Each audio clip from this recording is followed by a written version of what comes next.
Part 1. Good morning. Thanks for coming in to see us here at the agency, Joe. I'm one of the agency representatives, and my name's Sally Baker. Hi, Sally. I think we spoke on the phone, didn't we? That's right, we did. So, thank you for sending in your CV. We've had quite a careful look at it, and I think we have 2 jobs that might be suitable for you. Okay. The first one is in a company based in North London. They're looking for an administrative assistant. Okay. What sort of company is it? They're called Home Solutions, and they design and make furniture. Oh, I don't know much about that, but it sounds interesting. Yes, well, as I said, they want someone in their office, and looking at your past experience, it does look as if you fit quite a few of the requirements. So on your CV, it appears you've done some data entry? Yes. So that's one skill they want. Then they expect the person they appoint to attend meetings and take notes there. Okay. I've done that before, yes. And you need to be able to cope with general admin. Filing and keeping records and so on. But that should be okay. And in my last job, I also had to manage the diary. Excellent. That's something they want here too. I'd suggest you add it to your CV. I don't think you mentioned that, did you? No. So, as far as the requirements go, they want good computer skills, of course, and they particularly mention spreadsheets. That should be fine. And interpersonal skills, which would be something they'd check with your references. I think that should be okay, yes. And then they mention that they want someone who is careful and takes care with details. Just looking at your CV, I'd say you're probably all right there. I think so, yes. Do they want any special experience? I think they wanted some experience of teleconferencing. Oh, I've got 3 years' experience of that. Let's see. Yes, good. In fact, they're only asking for at least 1 year, so that's great. So is that something that might interest you? It is, yes. The only thing is, you said they were in North London, so it would be quite a long commute for me. Okay. So the second position might suit you better as far as the location goes. That's for a warehouse assistant, and that's in South London. Yes, that would be a lot closer. And you've worked in a warehouse before, haven't you? Yes. So as far as the responsibilities for this position go, they want someone who could manage the stock, obviously, and also deliveries. That should be okay. You've got to keep track of stuff, but I've always been quite good with numbers. Good. That's their first requirement. And they want someone who's computer literate, which we know you are. Sure. Then they mention organisational skills. They want someone who's well organised. Yes, I think I am. And tidy? Yes. They go together, really, don't they? Sure. Then the usual stuff. They want someone who can communicate well, both orally and in writing. Okay. And for the last warehouse job I had, one of the things I enjoyed most was being part of a team. I found that was really essential for the job. Excellent. Yes, they do mention that they want someone who's used to that, yes. Now, when you were working in a warehouse last time, what sorts of items were you dealing with? It was mostly bathroom and kitchen equipment, sinks and stoves and fridges. So you're okay moving heavy things? Sure. I'm quite strong, and I've had the training. Good.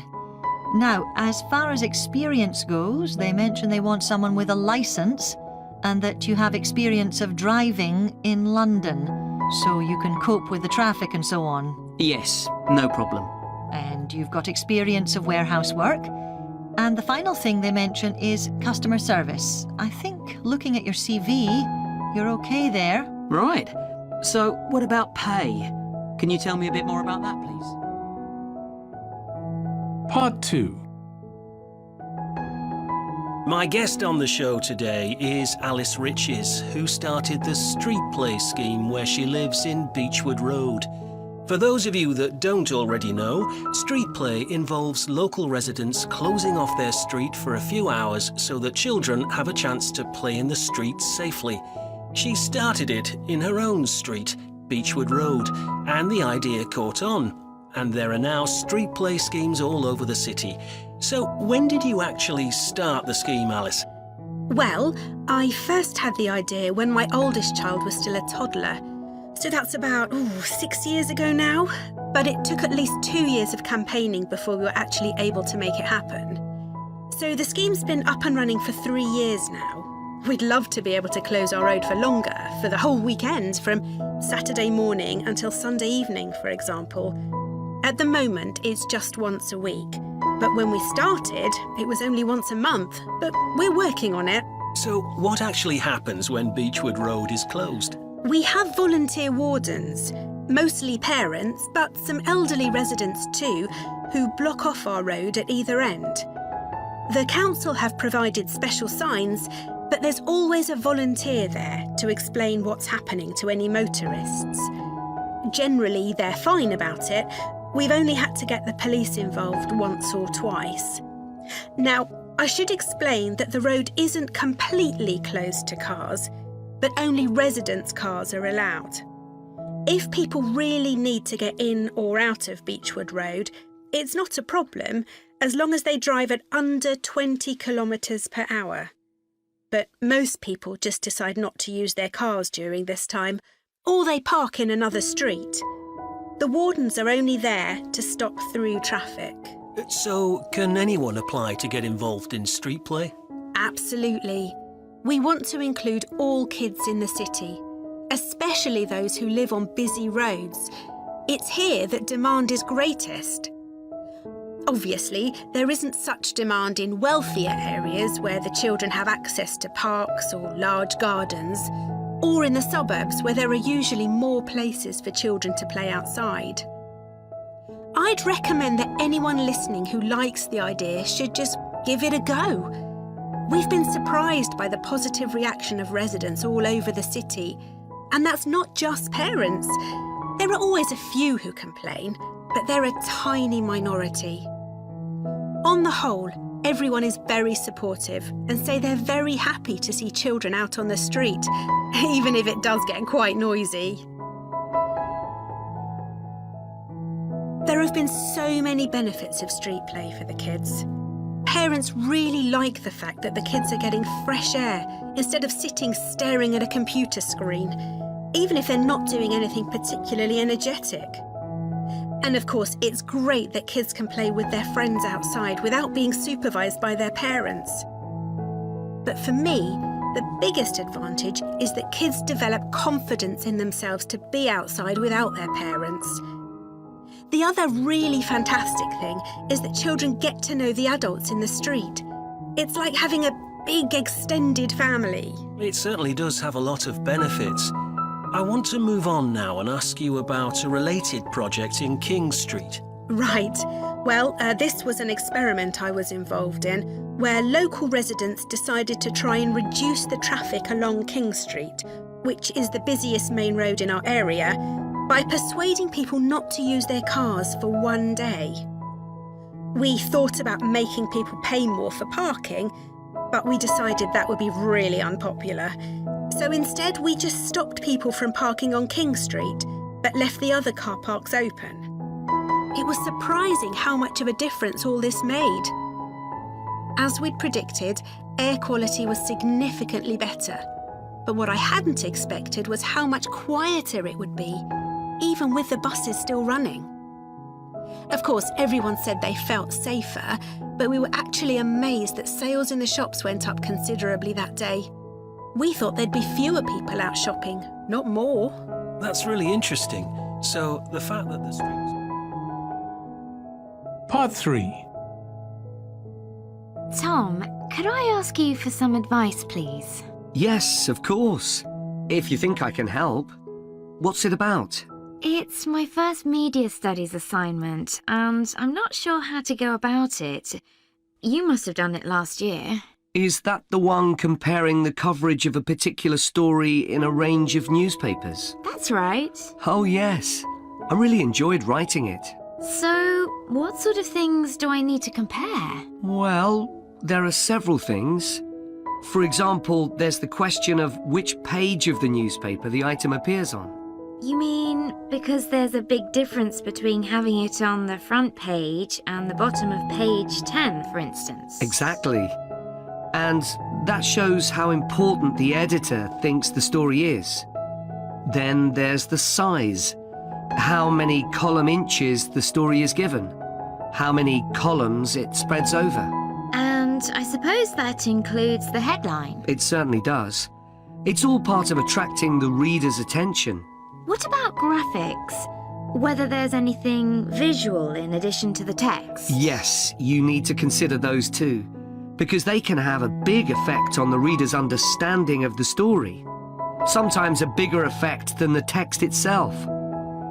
Then you'll need to look at how the item is put together. What structure is it given? Bear in mind that not many people read beyond the first paragraph. So what has the journalist put at the beginning? And if, say, there are conflicting opinions about something, does one appear near the end where people probably won't read it?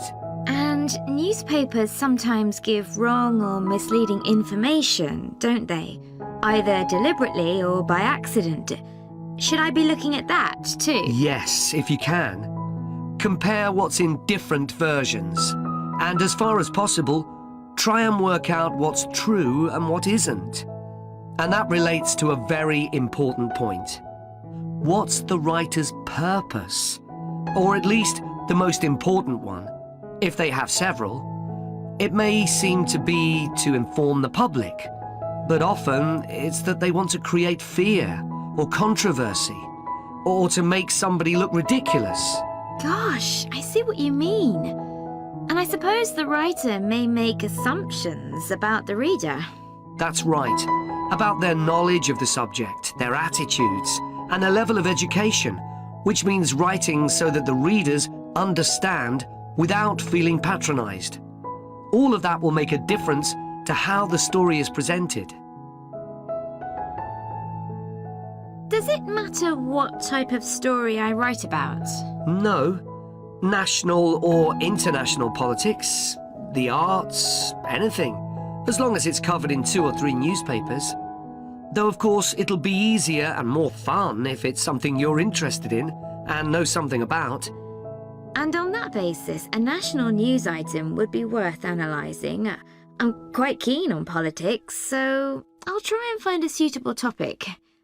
What did you choose for your analysis, Tom? I was interested in how newspapers expressed their opinions explicitly. So I wanted to compare editorials in different papers. But when I started looking, I couldn't find 2 on the same topic that I felt like analysing. In that case, I won't even bother to look. So in the end, I chose a human interest story, a terribly emotional story about a young girl who was very ill, and lots of other people, mostly strangers, raised money so she could go abroad for treatment. Actually, I was surprised. Some papers just wrote about how wonderful everyone was, but others considered the broader picture, like why treatment wasn't available here. I usually find stories like that raise quite strong feelings in me. I'll avoid that. Perhaps I'll choose an arts topic, like different reviews of a film or something about funding for the arts.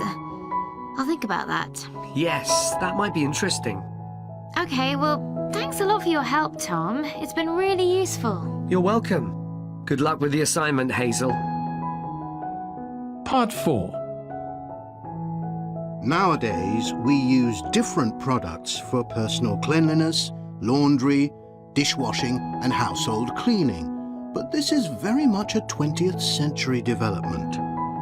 The origins of cleanliness date back to prehistoric times.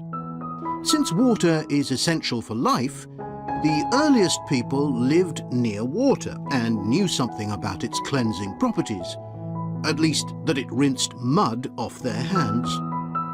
During the excavation of ancient Babylon, evidence was found that soap making was known as early as 2800 BC.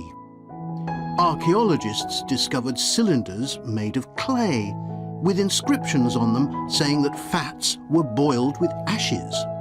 This is a method of making soap, though there's no reference to the purpose of this material. The early Greeks bathed for aesthetic reasons and apparently didn't use soap. Instead, they cleaned their bodies with blocks of sand, pumice and ashes, then anointed themselves with oil and scraped off the oil and dirt with a metal instrument known as a strigil. They also used oil mixed with ashes. Clothes were washed without soap in streams. The ancient Germans and Gauls are also credited with discovering how to make a substance called soap, made of melted animal fat and ashes. They used this mixture to tint their hair red.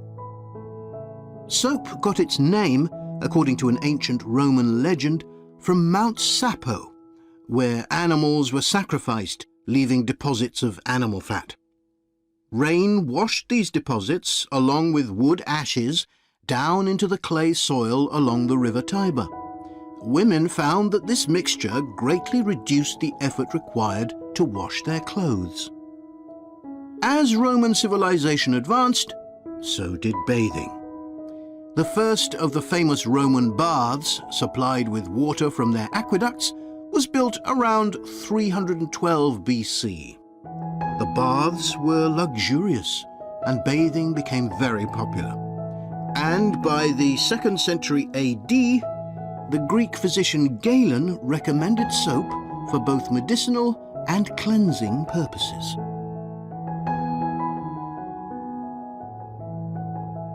After the fall of Rome in 467 AD and the resulting decline in bathing habits, much of Europe felt the impact of filth on public health. This lack of personal cleanliness and related unsanitary living conditions were major factors in the outbreaks of disease in the Middle Ages, and especially the Black Death of the 14th century. Nevertheless, soap making became an established craft in Europe, and associations of soap makers guarded their trade secrets closely. Vegetable and animal oils were used with ashes of plants, along with perfume, apparently for the first time. Gradually, more varieties of soap became available for shaving and shampooing, as well as bathing and laundering. A major step toward large-scale commercial soap making occurred in 1791, when a French chemist, Nicolas Leblanc, patented a process for turning salt into soda ash, or sodium carbonate. Soda ash is the alkali obtained from ashes that combines with fat to form soap. The Leblanc process yielded quantities of good quality, inexpensive soda ash. Modern soap making was born some 20 years later, in the early 19th century, with the discovery by Michel-Eugène Chevreul, another French chemist, of the chemical nature and relationship of fats, glycerine, and fatty acids. His studies established the basis for both fat and soap chemistry, and soap making became a science. Further developments during the 19th century made it easier and cheaper to manufacture soap. Until the 19th century, soap was regarded as a luxury item and was heavily taxed in several countries. As it became more readily available, it became an everyday necessity, a development that was reinforced when the high tax was removed. Soap was then something ordinary people could afford, and cleanliness standards improved. With this widespread use came the development of milder soaps for bathing and soaps for use in the washing machines that were available to consumers by the turn of the 20th century.